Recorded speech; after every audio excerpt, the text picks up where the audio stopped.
प्यारे विद्यार्थियों नमस्कार। स्वागत है आप सभी का सोहनी क्लासेज के आपके अपने यूट्यूब चैनल पर। तो आज की क्लास में हम बात करने वाले हैं चतुर्थ श्रेणी परीक्षा 2025 के लिए राजस्थान जीके के मोस्ट इंपॉर्टेंट प्रश्नों के ऊपर। तो जितने भी छात्र छात्राएं चतुर्थ श्रेणी 2025 की तैयारी कर रहे हैं, आज की क्लास को आप सभी को एंड तक वॉच करना है, क्योंकि बहुत ही इंपॉर्टेंट प्रश्नों पर हम चर्चा करने वाले हैं।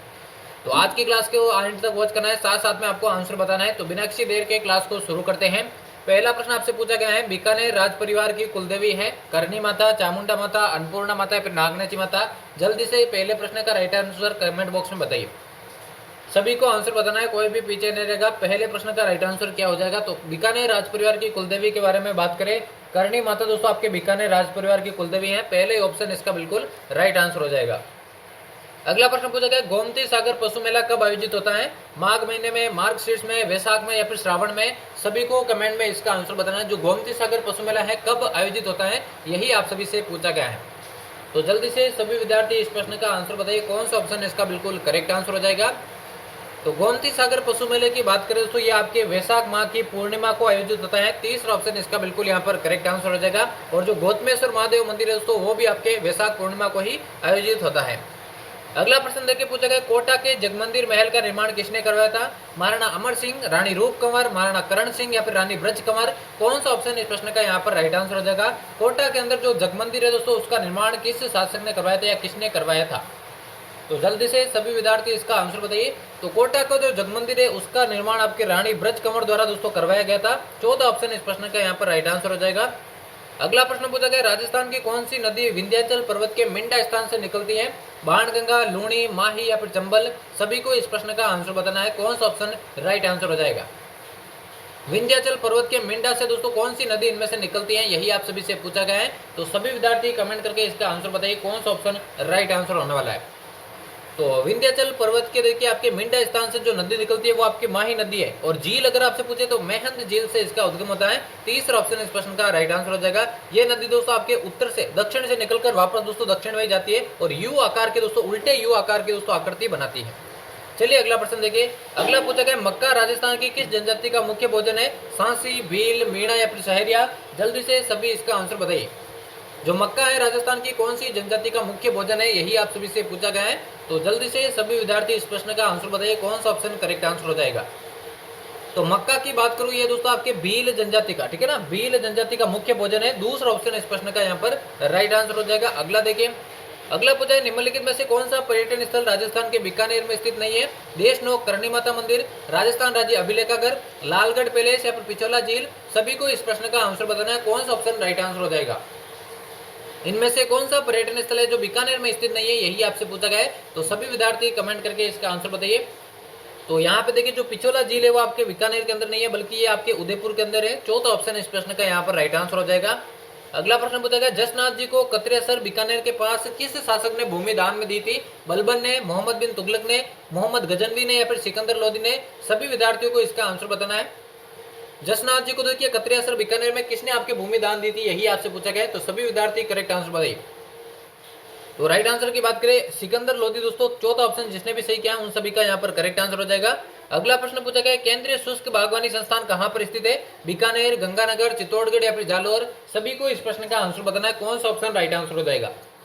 केंद्रीय शुष्क बागवानी संस्थान जो कि बीचवाल के अंदर है, ये कहाँ पर स्थित है, कौन से जिले के अंदर स्थित है, यही आपसे पूछा गया है। तो सभी को आंसर बताना, तो कोई भी पीछे नहीं रहने वाला है। तो केंद्रीय शुष्क बागवानी संस्थान ये बीचवाल बीकानेर के अंदर है। पहले ही ऑप्शन इसका बिल्कुल राइट आंसर हो जाएगा। बढ़ते अगले प्रश्न की ओर। अगला पूछा गया, राजस्थान में तेंदु वृक्ष के लिए प्रमुख जिला कौन सा है? झालावाड़, हनुमानगढ़, सीकर या फिर भरतपुर? कौन सा ऑप्शन इस प्रश्न का यहाँ पर राइट आंसर हो जाएगा। और क्लास के एंड में बताना यहाँ से कितने प्रश्न आपके सही होते हैं, ताकि आपको अपनी तैयारी का मालूम चल सके। तेंदु वृक्ष के लिए कौन सा जिला प्रसिद्ध है? तो राइट आंसर की बात करें, झालावाड़ जिला दोस्तों आपके तेंदु वृक्ष के लिए प्रसिद्ध है। पहले ही ऑप्शन इसका यहाँ पर राइट आंसर हो जाएगा। अगला पूछा गया, हल्दीघाटी युद्ध को मेवाड़ की थर्मोपली किसने कहा था? अबुल फजल ने, बंदायूनी ने, मान सिंह ने या फिर कर्नल टोड ने? सभी को इस प्रश्न का आंसर बताना है, कौन सा ऑप्शन राइट आंसर हो जाएगा। हल्दीघाटी युद्ध को मेवाड़ की थर्मोपली किसने कहा था, यही आपसे पूछा गया है। तो सभी विद्यार्थी कमेंट करके इसका आंसर बताइए। तो हल्दीघाटी को मेवाड़ की थर्मोपली दोस्तों किसने कहा था? तो कर्नल जेम्स टोड ने कहा था। चौथा ऑप्शन इसका बिल्कुल राइट आंसर हो जाएगा। बंदायूनी ने दोस्तों इसे आपके गोगुंदा का युद्ध कहा था, ठीक है ना, ये आपको ध्यान में रखना है। और अबुल फजल ने इसे खमनौर का युद्ध कहा था। चलिए बढ़ते जल्दी से अगले प्रश्न की ओर। अगला पूछा गया राजस्थानी भाषा का स्वतंत्र भाषा के रूप में विकास कब शुरू हुआ माना जाता है? 11वीं से 12वीं शताब्दी, 14वीं शताब्दी, 16वीं शताब्दी या फिर 18वीं शताब्दी। एनसीईआरटी में सीधी लाइन दी गई दोस्तों, इंपॉर्टेंट प्रश्न आपके बनता है। राजस्थानी भाषा का स्वतंत्र रूप से दोस्तों विकास जो है वो किस शताब्दी से माना जाता है? तो बिल्कुल दोस्तों ये 16वीं शताब्दी दोस्तों स्वतंत्र रूप से आपके विकसित मानी जाती है। तो तीसरा ऑप्शन यहाँ पर इसका राइट आंसर हो जाएगा। अगला देखिए, अगला पूछा है पंच लड़ी आभूषण कहां पर पहना जाता है? पैर में, सिर पर, गले में या फिर कान में? सभी को इस प्रश्न का आंसर बताना है। कौन सा ऑप्शन राइट आंसर हो जाएगा? जो पंच लड़ी आभूषण है उसको कहां पर पहना जाता है, यही आपसे पूछा गया है। तो सभी विद्यार्थी कमेंट करके इसका आंसर बताइए, कौन सा ऑप्शन इसका राइट आंसर हो जाएगा। तो पंच लड़ी आभूषण की बात करूं तो ये आपके गले के अंदर पहना जाता है। तीसरा ऑप्शन इसका यहाँ पर राइट आंसर हो जाएगा। अगला प्रश्न पूछा गया है 1857 के विद्रोह के समय जयपुर रियासत के पॉलिटिकल एजेंट कौन थे? Major Sowers, major Burton, Patrick Lawrence या फिर कर्नल लीडन? कौन सा ऑप्शन यहाँ पर राइट आंसर होने वाला है? 1857 की क्रांति के समय जयपुर रियासत के पॉलिटिकल एजेंट इनमें से कौन थे, यही आपसे पूछा गया है। तो जल्दी से इसका आंसर बताइए। तो इस प्रश्न के राइट आंसर की बात करूं, जयपुर रियासत के पॉलिटिकल एजेंट दोस्तों कर्नल ईडन थे, यानी कि चौथा ऑप्शन इस प्रश्न का यहाँ पर राइट आंसर हो जाएगा। अगला प्रश्न पूछा गया जयपुर मेट्रो रेल परियोजना का प्रथम चरण 1A कहां से कहां तक शुरू हुआ था? चांदपोल से बड़ी चौपड़, मानसरोवर से चांदपोल, मानसरोवर से जयपुर या फिर मानसरोवर से बड़ी चौपड़? कौन सा ऑप्शन यहाँ पर इसका राइट आंसर हो जाएगा? जो जयपुर मेट्रो रेल परियोजना है तो इसका प्रथम चरण कहां से कहां तक शुरू हुआ था? तो इसका प्रथम चरण दोस्तों आपके मानसरोवर से लेकर चांदपोल के बीच में शुरू हुआ था। दूसरा ऑप्शन यहाँ पर इसका राइट आंसर हो जाएगा। अगला देखिए पूछा गया जयपुर में मीनाकारी की कला महाराजा मानसिंह प्रथम द्वारा कहां से लाई गई थी? ईरान से, बलूचिस्तान से, बंगाल से या फिर लाहौर से? कौन सा ऑप्शन यहाँ पर इसका राइट आंसर हो जाएगा? जो मीनाकारी की कला है जयपुर में महाराजा मानसिंह प्रथम द्वारा कहां से लाई गई थी, यही आपसे पूछा गया है। तो ये कला दोस्तों करेक्ट आंसर की बात करें आपके लाहौर से लाई गई थी। चौथा ऑप्शन इसका बिल्कुल राइट आंसर हो जाएगा।